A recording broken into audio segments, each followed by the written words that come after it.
በየዘመናቱ የሚያጋጥመን የግጭት አዙሪት ህዝባችንን እየበላ አገራችንንም እያዳከመ ይገኛል።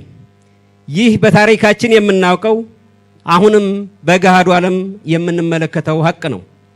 ይህ የግጭት አዙሪት መነሻው የሐሳብ እና የጥቅም ልዩነትን በሰለጠነ መንገድ በውይይትና በድርድር የመፍታት የዲሞክራሲያዊ ባህል ጉድለት የወለደው እንደሆነ እንገነዘባለን።